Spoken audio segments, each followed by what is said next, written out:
Suran thabagi mayum da chatlaga akoi karigumba kharadi tawfam thoi hena waret laweko kena mangak sampairaga andal nipom jangiba aduna mayam kibigano akoi mamang lepchage mayam maning da loina lepiro horen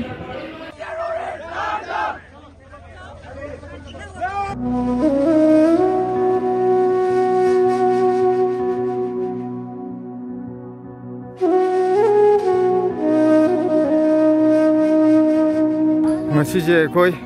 jantar mantar da protest lai sedi da moi angang masa yauna miai taruk ki na hat ki bodo yam tamthi na jugo cha da mong da hat ki bodo adu dugi mayok ta yaning da boina koi ngasi protest da bodo ne adu dugi hojik thoglai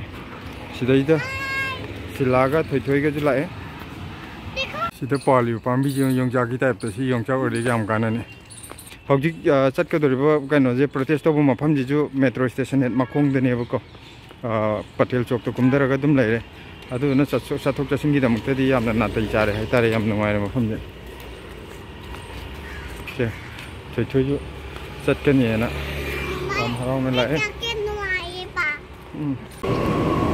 to ji metro de kumdara ga si metro station plan thok bur meter chamuk tang chatlaga laire ke su yam thapna te ko mafam da aduna sathok chasin gi dia ko yo ina di yamna na tai cha ba mafam hai tare kai nom hai de ne wahi do ka ore khongai khuda cha ba hai bro ke no hai na ba sonda ngasi di nong ju mangli nung sa kem sa di pollution wang ba ge ke no delhi je nung sa thong ngam dre Manipur Yongkai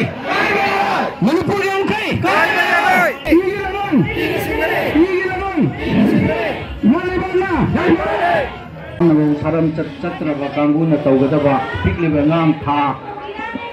nipan da phariba sai nipan da phariba ani da phariba amadi nupi oi bigi ikai khomnangni khangdraba community sing marakta tinba yadraba malem gi leimai dagi chatnadraba sajat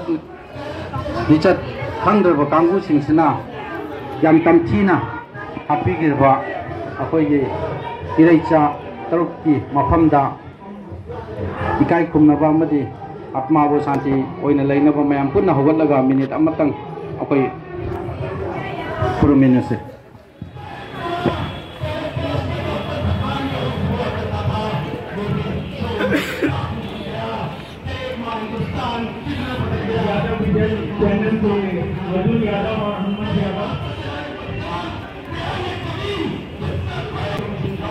मैं हम थगत चले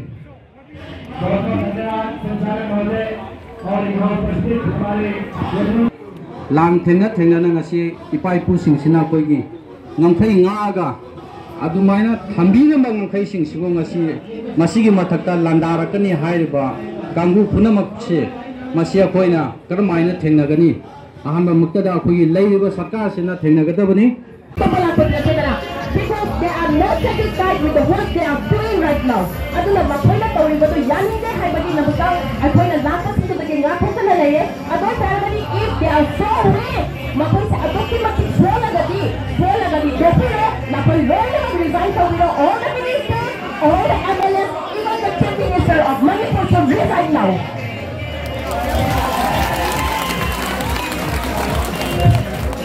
Then the process where madalaga akoi bu namtha bu na thambi daga akoi ni chaboina wafir amoina zone amoina mode anytime assist over anytime use over la moina sizina na bagi ma sizina ba yana bagi na ka hona bi base that is stop it right now. Akoi security forces Manipur ki kano mayam se akoi government of Manipur na madu use to biraga yam tuna bangka sin se tugai bega da bani tugai bega di sigi hudike high bag crime ase hudik chatha ba chukya ble boy makhata na chathara thadi ado taragati maduna amata hena phibam thokko boy agani hawai no ai taba mayam duna oi bedagi na makta khoi pun bangam bani so I am thanking everyone maduda ihana na silence broke the base Narendra Modi na Manipur ki matang dangang ki pate madu ki matang du dangang ki aduga hairiba naked parade tawhan base madu dadi we Meiteis we Manipuris we stood out we came out all the Meiteis Maina Paidis came out and even we burned the houses apa you Maithaki go you Maithaki aduga hojiki aduga ma hilarious ek to tari ki tawrido hairaga akoina tham heba akoidi Manipur ki matam du da yamna Manipur ki madu yam sentiments hoga so akoi nupi anga da phut thaba do lali hairaga akoi ki mothers khaidi loina tholakhiba ado taraga di handak sigi tholakpasa Narendra Modi can't you see the seats of them were abducted they were abducted kidnapped raped and killed but still you are silent why I want to ask this question why aduna aina haizabati akoi ki nupi amasong angang bu victimize tawbigano I'm requesting on behalf of everyone, every woman in this world that don't victimize women and children. Then please, and I will request appeal to everyone. Mayam, ako'y pulab holaga imagi yay palabagi namuta ako'y pulab tabag terminasi sila katang haizaraga losan zarage. Thank you so much, everyone. Adugi step amoy na imalay bang na yay pare na umtang haizar laumina si mayam ko. Imalay bang na. Imalay bang na. Manipur imana long live the style activism hindi kada da lagi hoga hadi ba hin dipil nupi amedi angang yarata nupi amedi angang yarata haibase aina khanjaba matam da cd yam thina helaba matang yawe hai tare pura thoi ba irang thoi ba thok dong asi akoina uru ba sunate akoi di ta ba gatani social media da yeng bani yeng ba kakta da akoina thomana thamoi so sinati ada uba mi jing du kamai torong gani hai bu moi da phauri ba do awa ba do akoina thamoi da jingchalaga ngasi si masi ki program si loira ba matung da suran tha ba gi mayum da chatlaga akoi kari gumba khar di tawham thoi hena waret lawi ko sidai da akoi ki kangai ja singa yamina ba akoi panna chalaga मागी थोंग दुदा चलगा करी तोइनो लोइना तोइसे ना हंगबम थोतब्रो अदुना अखोइना बस अनि हेया तोरगा लेरे असिदा अखोइ पुन्ना समिनसी अदुगा मयाम पुन्ना गुमिनरोसी यागा मयाम सी अरगा पिखुना ना तागपियो ले याना ना नाम का तेगु ममरा का फटमा यारो गसु कमाई तवनी फटमा यारो मगनी कमाई तवनी मयाम खतंदुदा कोई मयम जो तब हम से कितन किलो माले को कितन कंदा ना माले हेलो हां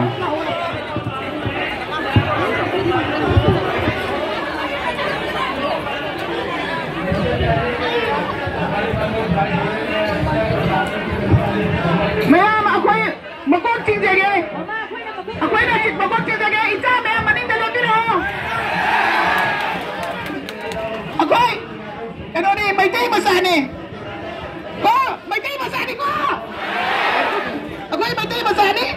अकोई इमा मैम ममांग दे बगनी इचा मैम लोरे मनिंग दे ले बो गसी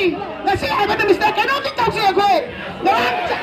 थानी बान की आंगांग अमा लेगी दबतो मागी कनोनी तौसी अकोई अतुगा अखोई की इचिन नाउसिंग लेगी दबा मफी मानी आउ दो जो बतो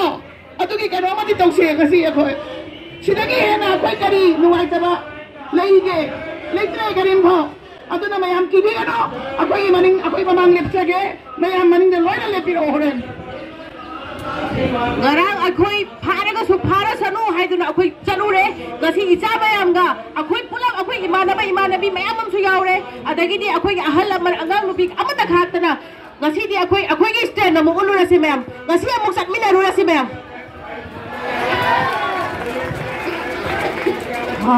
ngasi akhoi na si se phammi se jantan matanda phammi se masing khangdre अखोइना प्रेस कॉन्फ्रेंस मसिंग खंगना तौगे पैसा याम चंगरे अदुबो अखोइ ngasibo अदुगी रिजल्ट दो अखोइ कनामतना फंगद्रि अखोइ रिजल्ट दो फंगद्रबनिना अखोइना करी अमुक तौरगा मोइ मना ताद्रिबा ममित उद्रिबा मरोन थोक्रिबसे कमाइना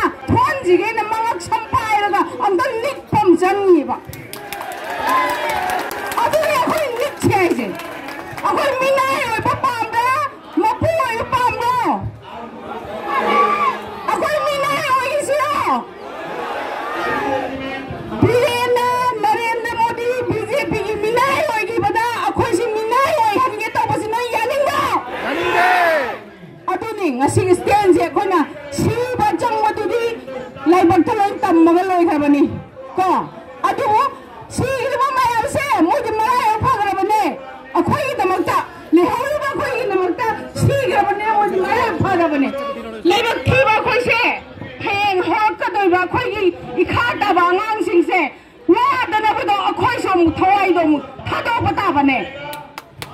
अदो कोई थवाई थादो मिले से long live Manipur mana long live